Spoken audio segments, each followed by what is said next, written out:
Las turbinas de vapor son máquinas nobles, son máquinas robustas, son máquinas muy maduras, conocemos perfectamente qué tecnología hay dentro.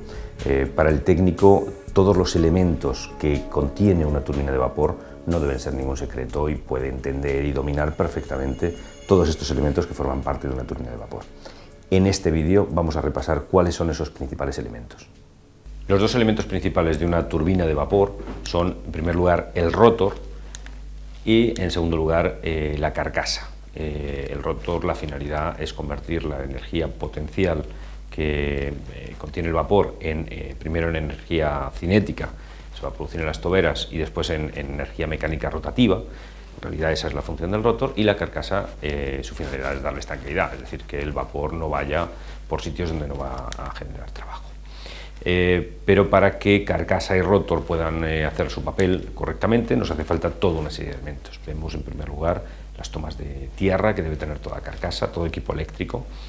Para proteger al operador necesita tener sus carcasas, sus elementos accesibles conectados a tierra, potencia cero.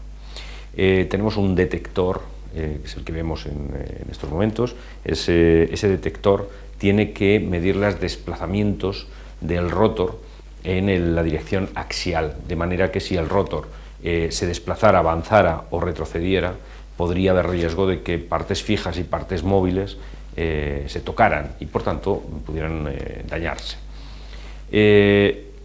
Necesitamos un elemento que son los cojinetes, también llamados chumaceras.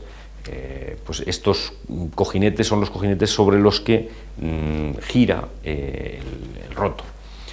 Son los elementos que de alguna manera ponen en contacto las partes móviles con las partes fijas. Normalmente en turbinas de vapor, sobre todo a partir de cierto tamaño, son cojinetes de fricción. Son cojinetes planos recubiertos de una capa de un material antifricción, también llamado material Babbitt.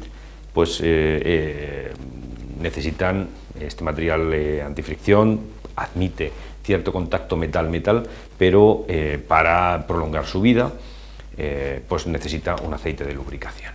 Necesita formar una capa de lubricación, y esto lo vamos a proporcionar con el sistema de lubricación, que a su vez pues estará compuesto por una serie de elementos: el depósito, las bombas, filtros, intercambiadores, etc. Los cojinetes normalmente tienen un venteo.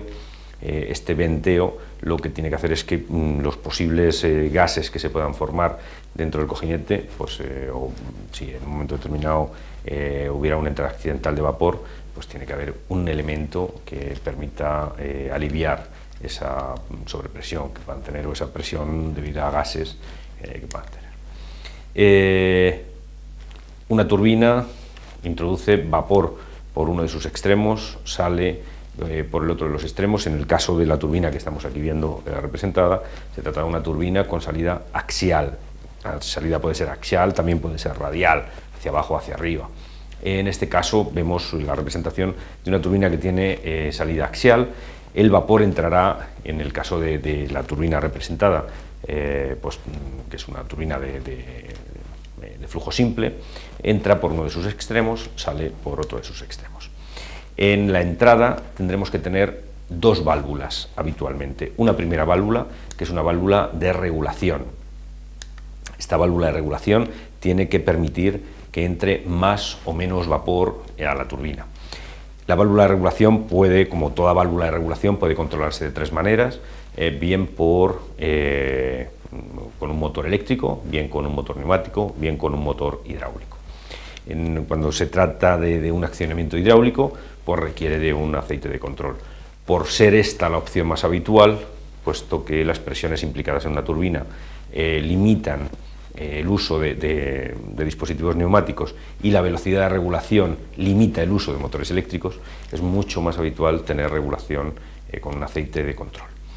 El problema que tienen las válvulas de regulación es que no cierran completamente, y para evitar que ante una parada o ante un momento en el que no necesitamos introducir vapor a la turbina no entre nada y cierre de una forma completamente hermética, disponemos de una válvula de parada, una válvula de cierre.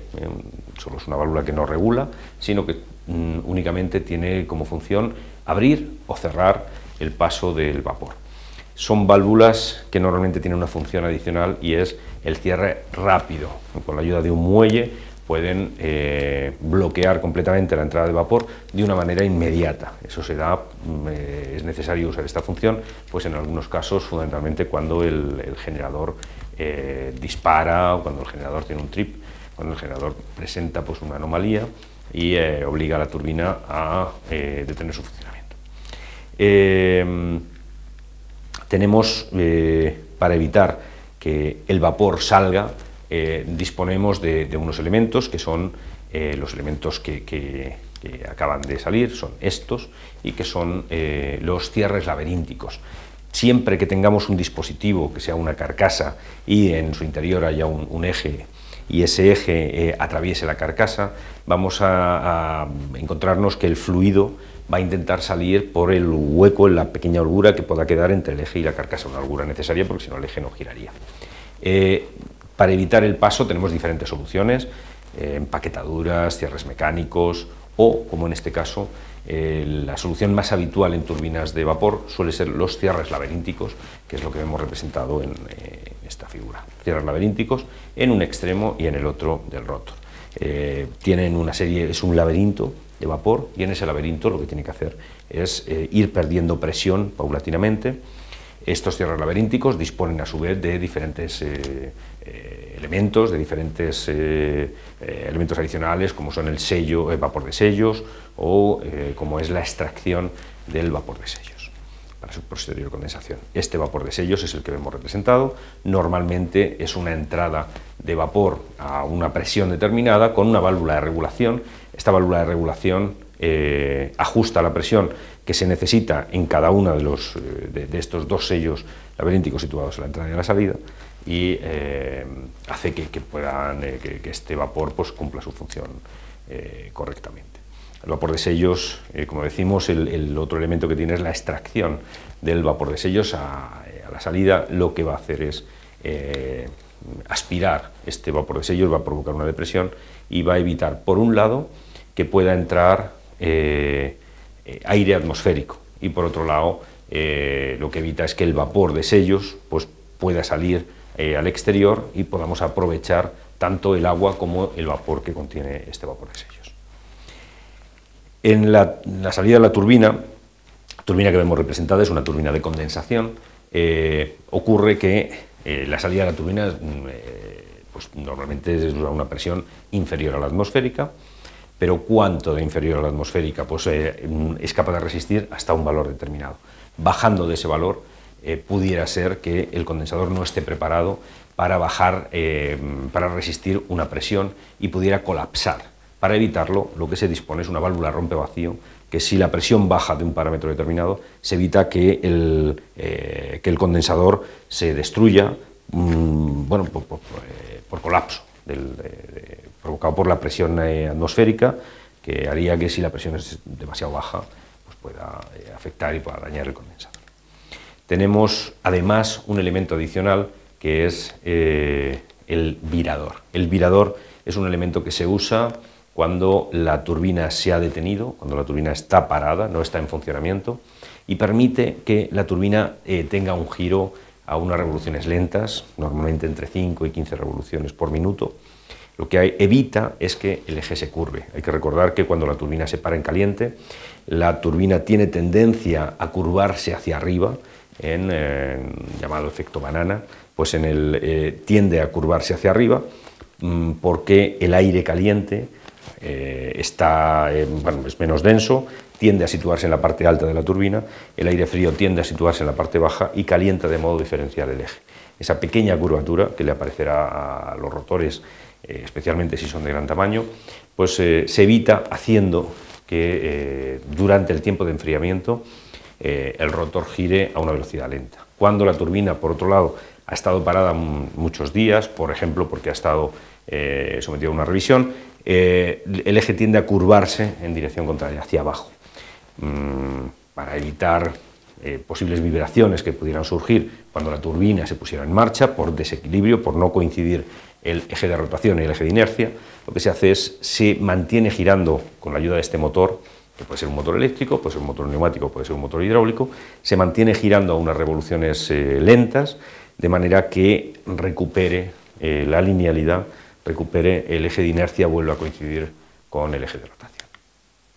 Tenemos, por último, cuando la turbina no tiene un flujo de vapor suficiente, por ejemplo, cuando está girando en modo virador, lo que ocurre es que el aire o el fluido que haya dentro, aire, vapor, lo que sea, empieza a batirse y empieza a calentarse. Ese calentamiento lo que puede producir es una dilatación adicional en los álabes, y los álabes pudieran rozar con la carcasa. Para evitarlo, se rocía la salida con agua. Agua líquida aceptará el calor, ese calor en exceso que está surgiendo porque la turbina está girando, y enfriará la turbina hasta límites pues, que son aceptables para el funcionamiento normal. Llamamos a este agua de pulverización hot spray, vamos al sistema de pulverización de agua hot spray o agua de refrigeración.